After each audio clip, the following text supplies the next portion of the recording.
America అధ్యక్షుడు తీసుకొచ్చిన big beautiful బిల్లుకు ఆమోదం లభిస్తే కొత్త పార్టీ పెడతానని చెప్పిన ఎలన్ మస్క్ చెప్పింది చేశారు. రిపబ్లికన్ డెమోక్రటిక్లకు ప్రత్యామ్నాయంగా అమెరికా పార్టీ అనే మూడో రాజకీయ పార్టీని మస్క్ ప్రకటించారు. సోషల్ మీడియాలో వచ్చిన సూచనలకు సానుకూలంగా స్పందించిన టెస్లా సీఈఓ తన ప్లాట్ఫామ్ ఎక్స్ వినియోగదారుల నుంచి అఖండ మద్దతు లభించడంతో ఈ నిర్ణయం తీసుకున్నట్లు తెలిపారు.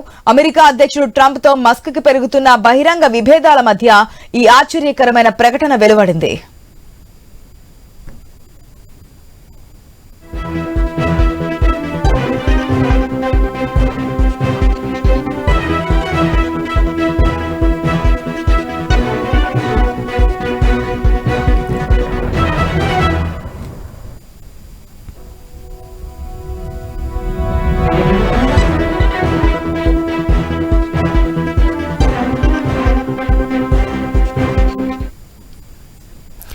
The one big beautiful bill పేరుతో భారీ పన్ను కోత వ్యయ బిల్లుపై ట్రంప్ సంతకం చేసిన తర్వాత ఈ వారం ఇరువురి మధ్య సంబంధాలు దెబ్బతిన్నాయి.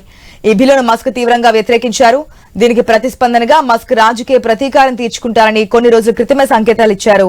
డిపార్ట్మెంట్ ఆఫ్ గవర్నమెంట్ ఎఫిషియన్సీ అధిపతిగా రిపబ్లికన్ల వ్యయాన్ని తగ్గించడం, ఫెడరల్ ఉద్యోగాలను రద్దు చేసే ప్రయత్నాలకు నాయకత్వం వహించిన తర్వాత మస్క్ కు ట్రంప్ కు మధ్య తీవ్ర విభేదాలు తలెత్తాయి.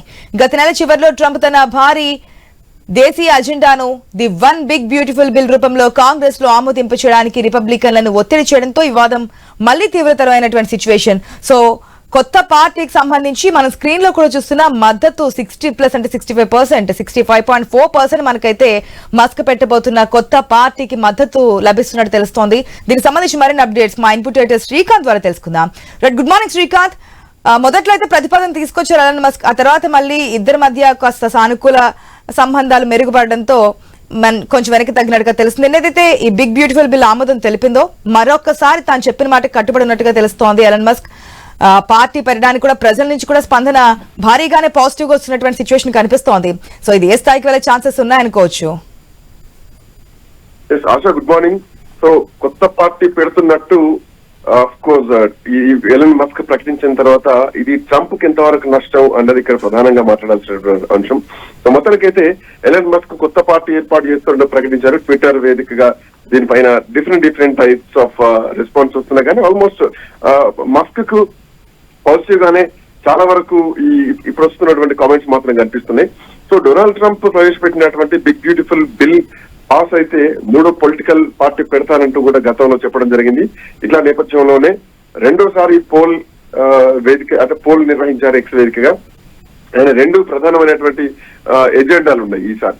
సో దాంట్లో అంటే ఆ ప్రధాన ఎజెండా రెండు పార్టీలు అమెరికాలో ఒకటే. సో మీరు కొత్త పార్టీని ఇవాళ ది అమెరికా పార్టీ అని ఒక కొత్త పార్టీ రాబోతోందంటూ కూడా ఎలన్ మస్క్ ట్వీట్ చేయడం జరిగింది.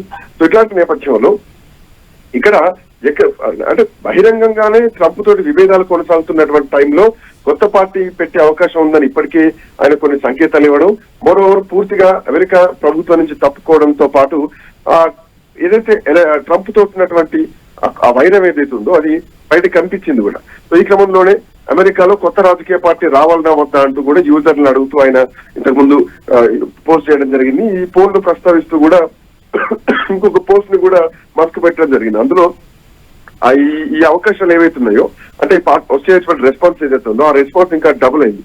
మీకు కొత్త రాజకీయ పార్టీ కావాలా, తప్పకుండా అది నెరవేరుతుందంటూ కూడా మస్క్ తన ట్వీట్ లో చెప్పడం జరిగింది. ఇట్లాంటి వేస్టేజ్ అవినీతి కారణంతో మన దేశం దివాలా తీయడం విషయానికి వస్తే మన ప్రజాస్వామ్యంలో కాదు మనం ఒక పార్టీలో నివసిస్తున్నాం అంటూ కూడా ఆయన చెప్పడం జరిగింది. మీకు మళ్ళా స్వేచ్ఛను అందించేందుకు అమెరికా పార్టీ వచ్చిందంటూ కూడా మస్క్ తన పోస్ట్ లో చెప్పడం జరిగింది. అయితే అధికారికంగా నమోదైనటువంటి ఫెడరల్ ఎలక్టోరల్ కమిషన్ మాత్రం ఇంకా దీన్ని ధృవీకరించలేదు. దానికి సంబంధించి ఇంకెట్లాంటి డాక్యుమెంటేషన్ కూడా కమిషన్ ఇవ్వలేదు. అయితే ఒక ప్రకటన మాత్రం జరిగింది.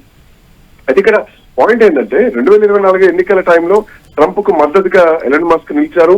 ఈవెన్ ఆయన గెలుపులో దాదాపు $250 మిలియన్ అంటే సుమారు 2137 కోట్ల రూపాయలు ఇండియన్ కరెన్సీ ప్రకారం చూసుకుంటే అంత డబ్బులు ఎలన్ మస్క్ ఖర్చు చేశారు. ఎన్నికల తర్వాత ఆయన డిపార్ట్మెంట్ ఆఫ్ గవర్నమెంట్ ఎఫిషియన్సీ ఏదైతే డోస్ ఉందో దానికి అధ్యక్షుడిగా ఎలన్ మస్క్ నియమించడం జరిగింది. మరోవైపు మే నెల వచ్చేసరికి ప్రభుత్వానికి కొంచెం దూరం అయ్యారు. తో పాటు ట్యాక్స్ అండ్ స్పెండింగ్ ప్లాన్స్ ఏవైతున్నాయో వాటిని బహిరంగంగానే విమర్శించారు. సో అక్కడి నుంచి ట్రంప్ కు మస్క్ కు మధ్య కొన్ని విభేదాలు స్టార్ట్ అయ్యాయి. ట్రంప్ చాలా అద్భుతం అని చెప్తున్నటువంటి బిల్ ఏదైతే ఉందో చాలా వరకు అంటే చాలా తక్కువ మెజార్టీతోనే అమెరికన్ కాంగ్రెస్ దీన్ని ఆమోదించడం జరిగింది. అయితే దీనిపైన ఈ వారంలోనే ట్రంప్ కూడా సంతకం చేయడం కూడా జరిగింది. సో ఇట్లా నేపథ్యంలో ఆ బిగ్ బ్యూటిఫుల్ బిల్ ఏదైతే ఉందో అది పాస్ అయితే మాత్రం ఖచ్చితంగా నేను కొత్త పార్టీ పెడతానన్నారు అన్నట్టుగానే పెట్టడం జరిగింది. సో ఏదైనా వీళ్ళిద్దరి మధ్యలో వైరం ఈ రోజు అమెరికా ప్రజలకు కొత్త పార్టీని తీసుకొచ్చింది. రిపబ్లికన్ గాని ఇప్పుడు అమెరికాకి సంబంధించినటువంటి డొనాల్డ్ ట్రంప్ ఉన్నటువంటి ఈ కాంగ్రెస్ ఏదైతే ఉందో సో ఈ రెండింటి మధ్యలో జరుగుతున్నటువంటి అధికార మార్పిడి తర్వాత ఎలన్ మస్క్ అంటే మస్క్ ఒక విధంగా ట్రంప్ సౌత్ ఆఫ్రికాకు పంపిస్తా, దేశ బహిష్కరణ చేస్తా అంటూ కూడా గట్టిగానే వినిపించడం జరిగింది. సో ఆ మాటల తర్వాత ఎలన్ మస్క్ చాలా హుందా నిర్ణయం తీసుకున్నారు. నువ్వు నన్ను దేశం నుంచి పంపించడం కాదు, ఈ దేశంలోనే నేను కొత్త పార్టీ పెడతా అంటూ కూడా ఎలన్ మస్క్ చేసినటువంటి కామెంట్ ఏదైతే ఉందో ప్రపంచ అపర కుబేరుడు ఎలన్ మస్క్ ఈ రోజు తీసుకున్నటువంటి ఈ నిర్ణయం నిజంగా చాలా సంచలనం చెప్పాలి. సో ఇట్లాంటి నేపథ్యంలో ఇక్కడ రాజకీయాలు ఎట్లా ఉండబోతున్నాయో చూడాలి America politics. Asha. Yes. Thanks for the update, Srikanth.